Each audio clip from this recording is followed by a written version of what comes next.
नमस्कार, बहुत बहुत स्वागत है आप सभी लोगों का हमारा इस खास प्रोग्राम में। मैं विनीत राय आप लोगों को बताऊंगा भगवान शिव और उनके वाहन नंदी भगवान के एक ऐसे रहस्य के बारे में जिसको आपने शायद ही कभी सुना होगा। भगवान शिव का हिंदू धर्म में बहुत ही खास महत्व माना जाता है और यही एक ऐसे इकलौते भगवान हैं जिनको देवता, दैत्य और इंसान भी पूजते हैं। कभी भगवान शिव ने अपने भक्तों में भेद नहीं किया, चाहे फिर वो भले ही दानव हो या फिर इंसान, और यही वजह है कि उनकी भक्ति पूरे लोक में फैली हुई है। और आपने अक्सर देखा होगा कि भगवान शिव के मूर्ति के आगे या फिर उनके मंदिर के आगे नंदी भगवान की मूर्ति बनाई जाती है। जी हाँ, जितना महत्व भगवान शिव का है उतना ही महत्व नंदी बैल का भी है और नंदी बैल को पुराणों में भी खास महत्व दिया गया है। नंदी अपने भगवान शिव का केवल एक वाहन ही नहीं बल्कि उनके परम भक्त होने के साथ ही उनके गणों में सबसे ऊपर और उनके मित्र भी हैं। ये तो आप सभी लोग जानते ही होंगे कि नंदी बैल भगवान शिव की सवारी हैं, लेकिन इन दोनों का मिलन किन परिस्थितियों में हुआ और किन परिस्थितियों में एक साधारण सा बालक बैल के रूप में दिखने लगा और वो कैसे नंदी बना और भगवान शिव को परम प्रिय बन गया, इन सभी सवालों का जवाब आपको बताते हैं अपनी इस खास रिपोर्ट में। पुराणों के मुताबिक एक समय की बात है जब ब्रह्मचारी व्रत का पालन करते हुए शिलाद ऋषि को ये डर सताने लगा कि उनके निधन के बाद उनका पूरा वंश खत्म हो जाएगा। इसलिए उन्होंने एक बच्चे को गोद ले लिया और जिस बच्चे को वो गोद लेना चाहते थे वो कोई साधारण बच्चा नहीं बल्कि एक ऐसी संतान को अपनाना चाहते थे जिसके ऊपर महादेव की कृपा हो और वो आध्यात्मिक हो।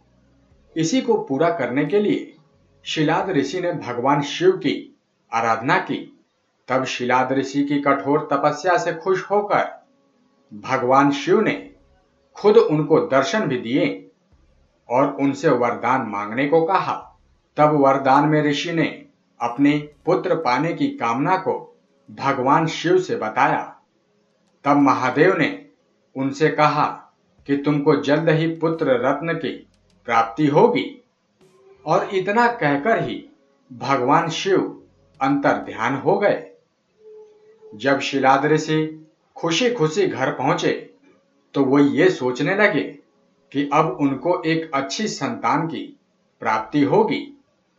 और जब वो अगले ही दिन खेत में खेती करने के उद्देश्य से पहुंचे तो उनको एक वहां नवजात शिशु मिला जो बहुत ही खूबसूरत और आकर्षक था। उतने में ही उनको एक आवाज सुनाई दी कि यही तुम्हारा संतान है और इसका अच्छी तरह से तुम पालन पोषण करना। तब शिलाद ऋषि उस बच्चे को लेकर अपने घर लौटे और उसे प्रेम पूर्वक पालने लगे और उन्होंने उस बालक का नाम नंदी रखा। जी हाँ, नंदी। आपको बता दें कि ये बालक बचपन से आध्यात्मिक और पिता का आदर करने वाला था, जिस कारण ऋषि शिलाद भी बहुत ही खुश थे और उन्होंने नंदी को वेदों की शिक्षा के साथ साथ उनको नैतिक शिक्षा का भी ज्ञान दिया। और कुछ सालों के बीत जाने के बाद एक बार ऋषि के आश्रम में दो संत पधारे और उनका नाम मित्रा और वरुण था। तब ऋषि ने उनका अच्छी तरह से मेहमान नवाजी की और उनको भर पेट भोजन भी कराया। जबकि ऋषि के कहने पर नंदी ने उन दोनों संतों का अच्छी तरह से ख्याल रखा और कोई भी शिकायत करने का मौका नहीं दिया। जाते जाते दोनों संत बहुत ही खुश थे और वो उनकी मेहमान नवाजी से संतुष्ट थे। उन दोनों संतों के जाने से पहले ऋषि और नंदी दोनों ने उनका आशीर्वाद लिया। तब संतों ने उन दोनों को उन्होंने लंबे समय तक खुशहाल जीवन जीने का आशीर्वाद दिया। लेकिन जब नंदी ने संतों के चरण छुए तो दोनों संत हैरान हो गए जबकि दोनों संतों को परेशान देखकर ऋषि ने उनकी परेशानी को भांप लिया और जैसे ही वो आश्रम से बाहर निकले तो शिलाद ऋषि ने उनको रोककर कहा कि उनकी परेशानी का कारण जानना चाहा और उन्होंने नंदी को लंबे समय उम्र का आशीर्वाद क्यों नहीं दिया, ये भी पूछा। तब मित्र और वरुण नाम के दोनों संतों ने ऋषि को बताया कि नंदी की उम्र कम है और उनके पास ज्यादा समय भी नहीं है। इस बात को सुनकर ऋषि चिंता में पड़ गए और जब शिलाद ऋषि अपने आश्रम पहुंचे तो नंदी ने भी अपने पिता के चेहरे के हाव भाव आसानी से पढ़ लिए और नंदी ने अपने पिता से उनकी परेशानी का कारण जानना चाहा। तो उनके पिता ने भी नंदी को सब कुछ सच सच बता दिया। जबकि ऋषि शिलाद को इस बात का डर सता रहा था कि नंदी अपने निधन की बात को सुनकर डर जाएगा और रोने लगेगा, लेकिन ऐसा बिल्कुल भी नहीं हुआ। और नंदी ने जैसे ही ये बात सुनी कि उसकी उम्र छोटी है तो वो हंसने लगा और अपने पिता से बोले कि आपने मुझे भगवान शिव की कृपा से हासिल किया है, इसलिए मेरी रक्षा भी वही करेंगे। और इतना कहते ही नंदी अपने पिता के आशीर्वाद को प्राप्त करके वो भुवन नदी के पास तपस्या करने चले गए और वहां जाकर वो कठोर तपस्या करने लगे। तब नंदी की कठोर तपस्या को देखते हुए भगवान को प्रकट होने में ज्यादा समय नहीं लगा और शिव ने नंदी से आंखें खोलने को कहा। तब नंदी ने जैसे ही अपनी आंख खोली तो उसके सामने एक बहुत ही खूबसूरत शख्सियत खड़ी थी, जिसको देखकर नंदी ये तक भूल गए कि वो अपनी लंबी उम्र के लिए शिव की आराधना कर रहे थे। तब महादेव ने नंदी को वर मांगने के लिए कहा। तब नंदी ने भी पूरी उम्र उनके साथ रहने के लिए वरदान मांगा।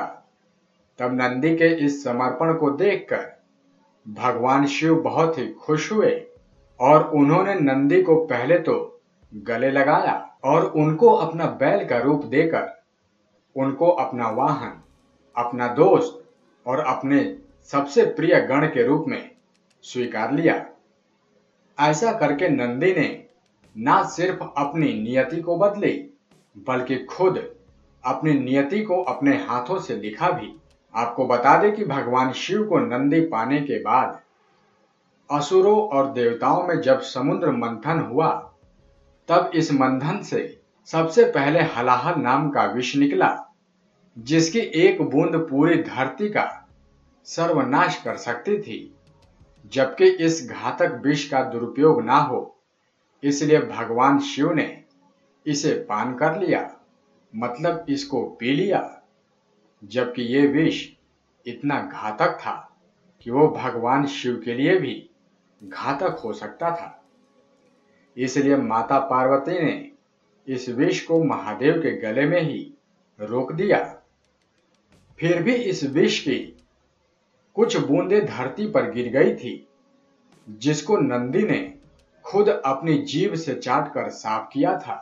आपको बताते चले कि देवता और राक्षस सभी लोग नंदी को देखकर हैरान हो गए कि नंदी ने जानबूझकर इस विष को क्यों ग्रहण किया।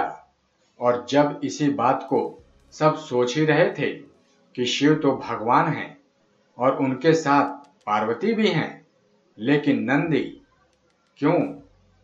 इस बात का जवाब देते हुए नंदी ने कहा कि जब उनके स्वामी ने विष को ग्रहण किया तो उनको तो करना ही था।